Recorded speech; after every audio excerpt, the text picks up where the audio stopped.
উদাহরণ দিলেন, শুকনো কাঠ নদীর জলে ফেলে দিলে প্রথমে তা ডুবে না। শুকনো কাঠ তো নদীর জলে ফেলে দিলে প্রথমে তা ডুবে না, জলের উপরে ভাসতে থাকে। ভাসতে ভাসতে কি হয়? জলে ভিজে। শুকনো কাঠ জলে ভিজে, আর জলের ভিতরে যে পলি মাটি, কাদা মাটি, ওগুলো কাঠের গায়ে লাগে। জলে ভিজে কাদা মাটি লেগে লেগে ওই কাঠ ভারী হয়ে ভাসতে ভাসতে বহুদূর গিয়ে একবার ডুবে যাওয়ার ভাগ্য পায়। বৈষ্ণবগণ মায়েরা, শুকনো কাঠ তো আমি, হৃদয়ে প্রেম ভক্তি রস বিন্দু মাত্রও নেই, যা দিয়ে আমি ডুবে যাব। আমার ডোবার উপায় কি হবে না? আমি কি কোনোদিন ডুবতে পারবো না? ওই যে গুরুদেব বলে দিলেন, শুকনো কাঠ জল লেগে মাটি লেগে ডুবে যায়। আমার মতো প্রেম ভক্তি রস শূন্য যদি এখনো কেউ বাকি থাকেন, আপনারা ডুবে আছেন আমি জানি, কিন্তু আমার মতো হতভাগা প্রেম ভক্তিহীন, ভজনহীন, ভক্তিহীন এই পাওয়ার, আমার মতো যদি প্রেম ভক্তি শূন্য কেউ এখনো বাকি থাকেন, আসুন আমরা এখনই ডুবে যাব। সাগর আর দূরে নয়, এই যে মহাসাগরে আপনারা বসে আছেন। কত ভক্ত এলো, চলেও গেল, কিন্তু চরণধুলি তো দিয়ে গেল। তা আমাদের এখানে এসে আমাদের এই দেহে শুষ্ক হৃদয়ে যদি একবার সে মাটি বলতে সাধুগুরু বৈষ্ণবের চরণধুলি যদি গায়ে লাগে, সাধুগুরু বৈষ্ণবের চরণধুলি গায়ে লাগাতে হবে। আর জল পাবো কোথায়? যার যার নয়নের জল, নয়নের জল ঢালতে হবে, আর ভক্তের চরণধুলি গায়ে মাখতে হবে। অমনি এই দেহ একদিন ভারী হয়ে ডুবে যাওয়া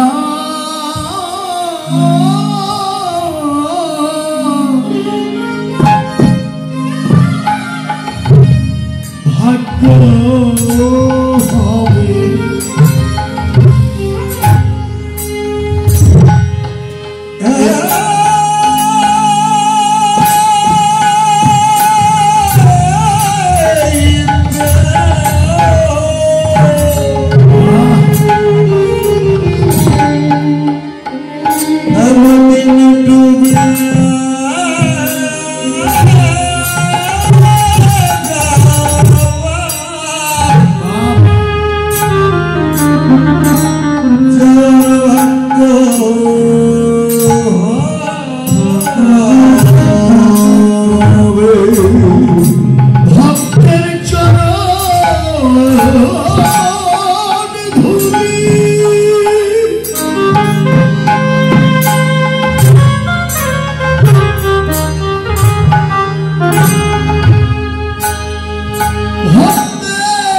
Yeah.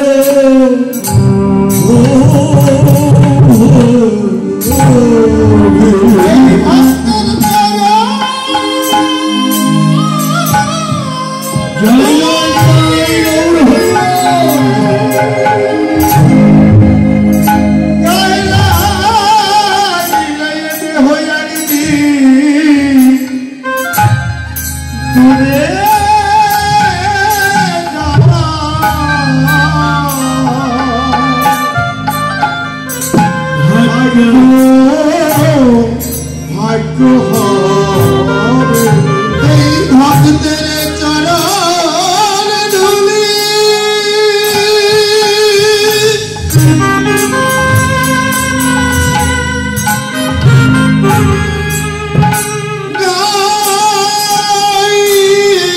গায়ে লাগিলে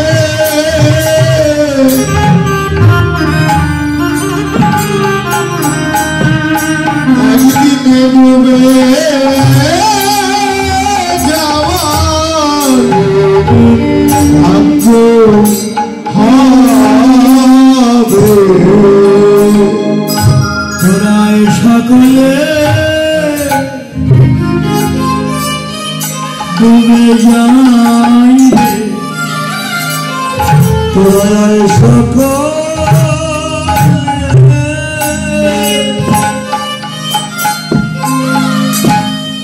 ডুবে যাইবে। আয় সকলে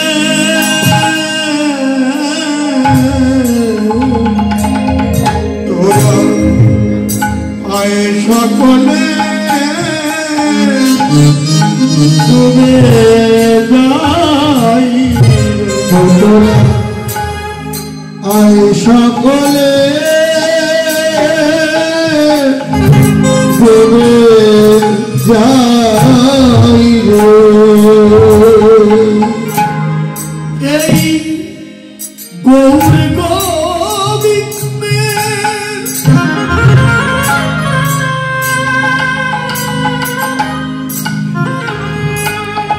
এই লীলা সাগরে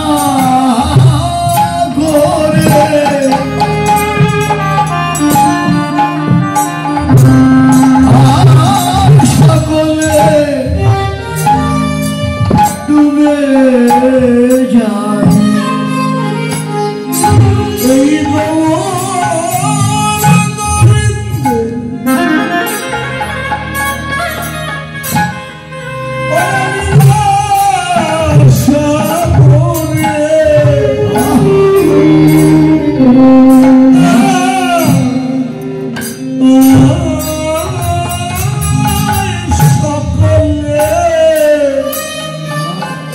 ডুবে যাইবে।